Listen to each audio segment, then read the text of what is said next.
Hello friends, PHP for beginners series की एक और वीडियो में आपको खुशामदीद कहता हूँ। इस वीडियो में मैं आपको एरेज़ के बारे में बताऊँगा कि एरेज़ से क्या मुराद है और PHP में एरेज़ का इस्तेमाल किस तरह से होता है। उसके लिए मैं आपको पहले ये बता दूं कि अब तक हमने ये देखा कि हम जब भी कोई वैल्यू किसी वेरिएबल में स्टोर करते हैं तो वो एक ही वैल्यू होती है जो कि एक वेरिएबल में स्टोर हो रही होती है। जैसे कि यहाँ पर कोई भी वेरिएबल मैं लिखूँ और उसमें कोई स्ट्रिंग की वैल्यू अगर असाइन करता हूँ तो लाइक कार, तो ये जो कार की जो वैल्यू है ये एक ही वैल्यू अब तक हमने एक वेरिएबल में स्टोर की थी। तो अब हम देखेंगे कि एरेज़ में क्या होता है कि एरेज़ में एक से ज़्यादा वैल्यूज़ जो है आप एक ही सॉर्ट ऑफ वेरिएबल कह लें उसे, उसमें आप स्टोर कर सकते हैं। तो एरेज़ का फ़ायदा ही यही है कि वो एक ऐसा वेरिएबल आप उसको समझ सकते हैं, एक ऐसा कंटेनर कि जिसमें एक से ज़्यादा वैल्यूज़ या एलिमेंट्स स्टोर किए जा सकते हैं। तो वो किस तरह होता है वो हम देख लेते हैं अभी। अगर मैं एक एनिमल के नाम का वेरिएबल बनाता हूँ और उसे मैं लिखता हूँ उसके आगे एरे और सेट ऑफ पैरेंथेसिस। इस सेट ऑफ पैरेंथेसिस के अंदर मैं वो वैल्यूज़ या एलिमेंट्स लिखूँगा कि जिन्हें मैंने इस एनिमल नाम के वेरिएबल में स्टोर करवाना है। तो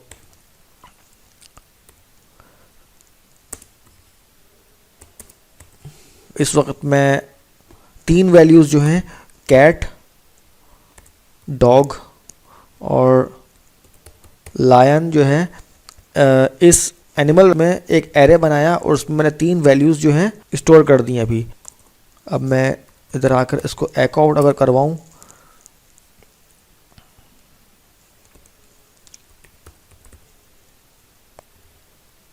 अगर देखना ये हो कि हमने इस एनिमल में कौन सी वैल्यू स्टोर करवाई है तो हम वहाँ पे इंडेक्स नंबर देते हैं स्क्वायर ब्रैकेट्स के दरमियान में, यानी कि ये स्क्वायर ब्रैकेट्स हम लगाते हैं और इसके बीच में हम वो इंडेक्स नंबर लिखते हैं कि जिस इंडेक्स नंबर की जो हमने वैल्यू देखनी होती है। जैसे यहाँ पर हमने वैल्यू एरे बनाया तो यहाँ पर इंडेक्स नंबर 0 पर कैट असाइन हो गया, इंडेक्स नंबर 1 पर डॉग असाइन हो गया और इंडेक्स नंबर 2 पर या पोजीशन नंबर 2 पर लाइन असाइन हो गया। तो लेट सपोज अगर मैंने पोजीशन नंबर 2 पर जो वैल्यू स्टोर हुई है वो मैंने अगर चेक करनी है अपने ब्राउज़र में तो मैं इसको इस तरह से चेक कर सकता हूँ। तो ये देखिए लायन मेरे ब्राउज़र में डिस्प्ले हो गया क्योंकि मैंने एनिमल में इंडेक्स नंबर 2 पर स्टोर वैल्यू को एको आउट करवाया अपनी स्क्रीन पर। इसी तरह अगर मैं इंडेक्स नंबर या पोजीशन नंबर 1 पर स्टोर होने वाली वैल्यू को एको आउट करवाना चाहूँ तो ये देखिए मेरी स्क्रीन पर डॉग की जो वैल्यू थी या डॉग का एलिमेंट जो है डिस्प्ले हो गया। इसी तरह अगर मैं 0 डिस्प्ले करवाऊँ तो कैट मेरी ब्राउज़र की स्क्रीन पर शो हो जाएगा। तो अब तो मैंने ये 3 वैल्यूज़ मैंने असाइन की थी। अब मैं चाहूँ ना तो जितनी भी मैं वैल्यूज़ चाहूँ इसमें असाइन कर सकता हूँ, यानी स्टोर कर सकता हूँ। तो मैं अगर टाइगर के नाम का एक और वैल्यू जो है इस एरे में स्टोर करना चाहूँ तो और फिर मैं अगर नंबर 3 पोजीशन के वैल्यू को एक्सेस करना चाहूँ तो ये देखिए टाइगर का एलिमेंट है वो मेरे ब्राउज़र के स्क्रीन पर डिस्प्ले हो गया। मैं ये देखना भी अगर चाहूँ कि किस इंडेक्स नंबर के साथ कौन सी वैल्यू एसोसिएटेड है, उसके लिए मुझे प्रिंट आर का फंक्शन यूज़ करना पड़ेगा।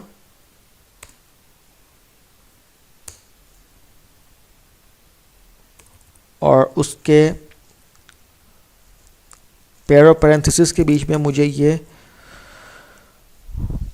एनिमल लिखना पड़ेगा। मैं इसे सेव कर देता हूँ और तो ये देखिए यहाँ पर ये भी शो हो गया कि ये एक एरे है एनिमल और इस एनिमल एरे के इंडेक्स नंबर 0 पर कैट की वैल्यू स्टोर है। इसी एरे के इंडेक्स नंबर 1 पर जो है वो डॉग की वैल्यू स्टोर है। इसके इंडेक्स नंबर 2 पर लाइन की वैल्यू स्टोर है और इसके इंडेक्स नंबर 3 पर टाइगर की वैल्यू स्टोर है। तो एरेज में हमेशा इंडेक्सिंग जो शुरू होती है वो 0 से शुरू होती है। तो हमारे इस एरे में 4 एलिमेंट्स हैं, लेकिन फिर भी जो हमारा आखिरी का एलिमेंट है उसको इंडेक्स नंबर 3 असाइन इसलिए हुई कि हमारा जो पहला एलिमेंट था उसको इंडेक्स नंबर 1 असाइन नहीं हुआ बल्कि 0 असाइन हुआ, क्योंकि एरेज में हमेशा इंडेक्सिंग 0 से स्टार्ट होती है। अब अगर मैं इस एरे में से कोई ऐसी वैल्यू को एक्सेस करना चाहूँ जो कि यहाँ पर मेंशन ही नहीं है, यानी कि इंडेक्स नंबर 4 इसमें है ही नहीं, लेकिन अगर मैं उसको एक्सेस करना चाहूँ तो मेरे पास किस तरह का रिज़ल्ट आएगा ब्राउज़र में वो हम देख लेते हैं।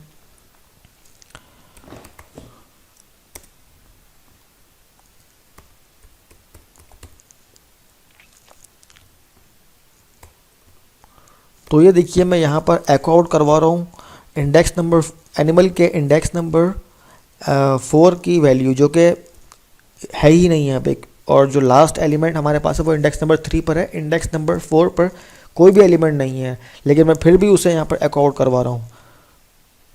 तो इस तरह का एरर हमारे ब्राउज़र में शो हो रहा है जो कि ये बता रहा है कि हमारे पास इंडेक्स नंबर 4 पर कोई भी एलिमेंट नहीं है। अब अगर मैं एक एलिमेंट जो है इस इंडेक्स नंबर 4 पर असाइन कर दूं, लाइक मैंने वॉल्फ का एलिमेंट जो है वो ऐड किया तो उसको ऑटोमेटिकली इंडेक्स पोजीशन 4 असाइन हो गई। अब अगर मैं इसे एक्सेस कर रहा हूँ यहाँ पर तो मेरे ब्राउज़र पर वॉल्फ का एलिमेंट जो है वो शो हो गया। तो इसका मतलब ये है कि ऑटोमेटिकली एरे की पोजीशन जो है वो या फिर इंडेक्स नंबर जो एरे का जो है वो हमारे एलिमेंट्स को ऑन द फ्लाई असाइन होता चला जाता है, जैसे जैसे हम उसको अपने एरे के अंदर लिखते चले जाते हैं।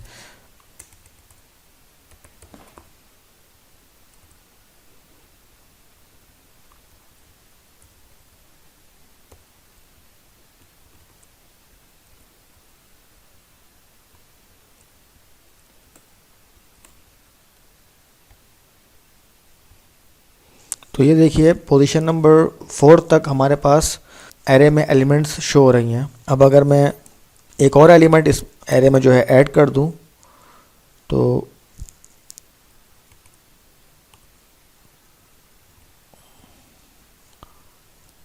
क्योंकि पोजीशन नंबर 4 तक जो है हमारा एरे फिल्ड है, तो मुझे इसके इमीडिएट बाद जो है हमारे लास्ट एलिमेंट के इमीडिएट बाद एक और एलिमेंट अगर ऐड करना है तो मैं पोजीशन नंबर या इंडेक्स नंबर स्क्वायर ब्रैकेट्स में 5 लिखूँगा और इक्वल करके जो भी वैल्यू मैंने स्टोर करनी है, जैसे कि मैं यहाँ पे अगर काउ स्टोर कर दूँ और सेव करने के बाद ब्राउज़र में चेक कर लूँ तो ये देख लीजिए कि मेरा काउ का जो वैल्यू है वो हमारे एरे में आ गई और उसे ऑटोमेटिकली जो है वो नंबर 5 जो है वो असाइन हो गया। तो ये तो खैर हमने असाइन किया था यहाँ पे, लेकिन और ये प्रोसेस अगर हम यहाँ पर करते हैं तो ये ऑटोमेटिकली ही इंडेक्स नंबर जो है अब हमारे जैसे जैसे हमारे एरे में एलिमेंट्स आते चले जाते हैं उनको इंडेक्स नंबर जो है वो असाइन करते चले जाते हैं 1 बाय 1, जिस तरह से हम जो है ना एलिमेंट्स अपने एरे में ऐड करते चले जाते हैं। तो ये एग्जांपल जो मैंने यहाँ पर आपके सामने शो की, ये जिस एरे की है उसे इंडेक्स्ड एरे कहा जाता है, क्योंकि इसके अंदर स्टोर की जाने वाली हर एक वैल्यू एक इंडेक्स पोजीशन के साथ लिंक्ड है। यानी ये जो कैट की वैल्यू है ये इंडेक्स पोजीशन 0 पर स्टोर है, ये डॉग की जो वैल्यू है ये इंडेक्स पोजीशन 1 पर स्टोर है, एंड सो ऑन। तो अब एक दूसरे टाइप के एरे को हम देखते हैं जिसे एसोसिएटिव एरे कहा जाता है। तो उसके पहले मैं इस एरे को कमेंट आउट कर देता हूँ और दूसरा एरे हमें बना लेते हैं। उसके लिए पहले मैं एक वेरिएबल मार्क्स के नाम से बनाता हूँ और उसे एक एरे के तौर पर बनाना है अगर, तो मैं एरे का कीवर्ड लिखूँगा और पेयर ऑफ पैरेंथेसिस में मैं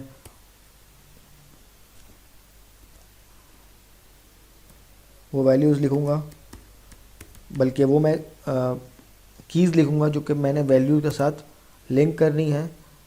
तो यहाँ पर फिज़िक्स का एक की है, उसके साथ मैंने 75 की वैल्यू को लिंक किया या एसोसिएट किया, और फिर मैंने केमिस्ट्री के नाम से एक की बनाई और इक्वल टू और ग्रेटर देन साइन लगाकर मैंने उसे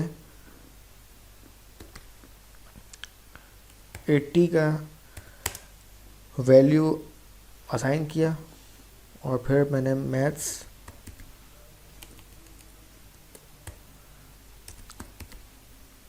के नाम से एक की बनाई, फिर उससे मैंने इक्वल टू और ग्रेटर देन का साइन लगाकर 70 की वैल्यू असाइन की।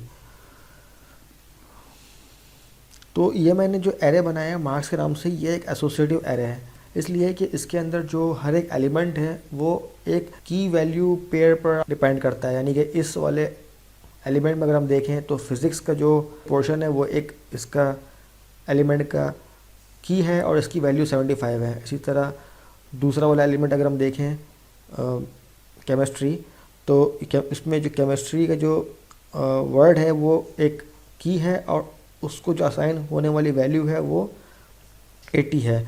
इसी तरह हम देखें तीसरे वाले एलिमेंट में जो मैथ्स का जो वर्ड है वो एक की है और उसको 70 की वैल्यू असाइन हुई है। तो इस तरह ये 3 एलिमेंट्स हैं इस एरे मार्क्स के। तो ये मार्क्स का जो एरे है ये एक एसोसिएटिव एरे है। तो अगर इस एसोसिएटिव एरे के किसी वैल्यू को हमने ब्राउज़र में डिस्प्ले कराना हो तो इसका तरीका थोड़ा सा इंडेक्स्ड एरे के मुकाबले में डिफरेंट है। वो डिफरेंट इस तरह से है कि मैं एको आउट अगर मैंने करवाना हो तो मैं एरे का नाम लिखूँगा मार्क्स, और फिर स्क्वायर ब्रैकेट्स में किसी इंडेक्स वैल्यू को लिखने के बजाय या इंडेक्स पोजीशन को लिखने के बजाय मैं उस की को लिखूँगा कि जिसकी वैल्यू मैंने डिस्प्ले करवानी है। लेट्स सपोज अगर मैंने 75 डिस्प्ले करवाना है तो मैं फिज़िक्स लिखूँगा इस स्क्वायर ब्रैकेट के अंदर सिंगल कोट्स में। तो इसको लिख के हम चेक करते हैं, अपने ब्राउज़र में डिस्प्ले करवाते हैं कि क्या डिस्प्ले होता है। तो ये देखिए 75 की वैल्यू हमारे ब्राउज़र में डिस्प्ले हो गई।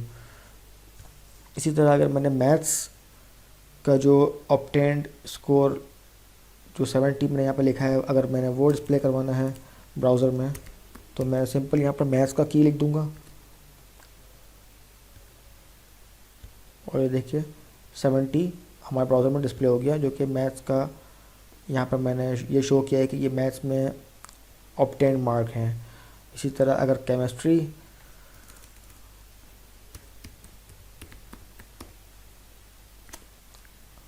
के ऑब्टेन्ड मार्क्स शो कराने हैं ब्राउज़र में तो इस तरह से मैंने केमिस्ट्री की लेकर की। एरेज़ के टॉपिक पर आगे बढ़ते हुए हम बात करते हैं मल्टी डायमेंशनल एरेज़ की।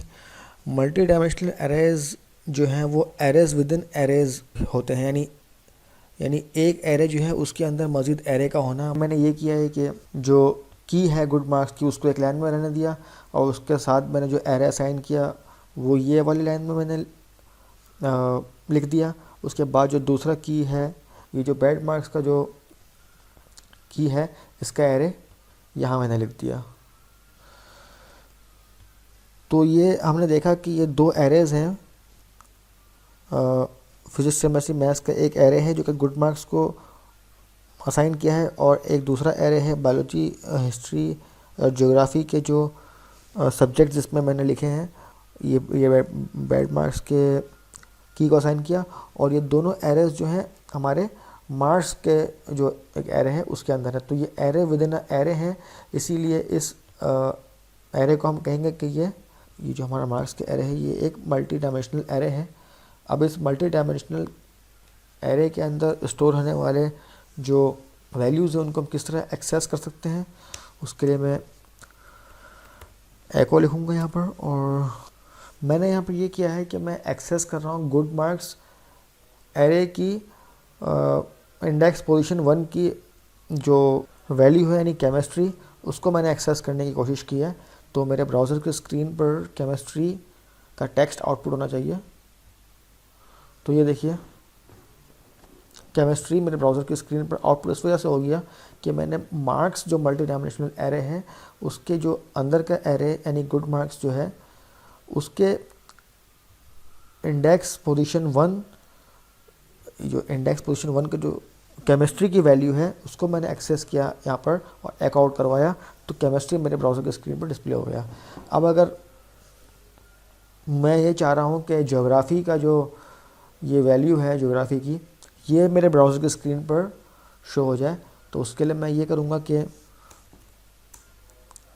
बैड मार्क्स, और ये बायोलॉजी बैड मार्क्स एरे के एरे पोजीशन 1 पर है और 0 पर है, और ये हिस्ट्री जो है बैड मार्क्स के एरे पोजीशन 1 पर है, और ये जियोग्राफी का जो वैल्यू है ये एरे बैड मार्क्स के एरे पोजीशन 2 पर है। तो इसके लिए मैं यहाँ पर 2 लिख दूँगा, बैड मार्क्स एरे की एरे पोजीशन 2, और मैं सेव करके अपने ब्राउज़र में चेक कर लेता हूँ। तो ये देखिए यहाँ पे जियोग्राफी का टेक्स्ट मेरे ब्राउज़र की स्क्रीन पर डिस्प्ले हो गया। इसी तरह अगर मैं बायोलॉजी अपने ब्राउज़र की स्क्रीन पर डिस्प्ले करवाना चाहूँगा, तो ये बायोलॉजी का जो वैल्यू है ये भी हमारे बैड मार्क्स के की को असाइन होने वाले एरे के एरे पोजीशन 0 पर है। तो देखिए बायोलॉजी हमारे ब्राउज़र की स्क्रीन पर आउट हो गया। अब मैं फ़िज़िक्स की वैल्यू अगर देखना चाहता हूँ तो वो 0 पोजीशन पर ही है, लेकिन वो जिस एरे में है वो एरे गुड मार्क्स के कैटेगरी में या गुड मार्क्स के जो की है उसको असाइन हुआ है। तो यहाँ मैं गुड मार्क्स लिख दूँगा। तो देखिए फिज़िक्स का टेक्स्ट मेरे ब्राउज़र की स्क्रीन पर नज़र आ रहा है। तो ये मल्टी डायमेंशनल एरे है, यानी array with in a array. तो यहाँ पर हमारे एरेस के मुतालिक ये वीडियो अपने एंड को पहुँची। आई होप कि मेरी एक्सप्लेनेशन से आपको इंडेक्स्ड एरे, एसोसिएटिव एरे और मल्टी डायमेंशनल एरे के कॉन्सेप्ट्स क्लियर हो गए होंगे। So see you in the next video. Till then take care and bye.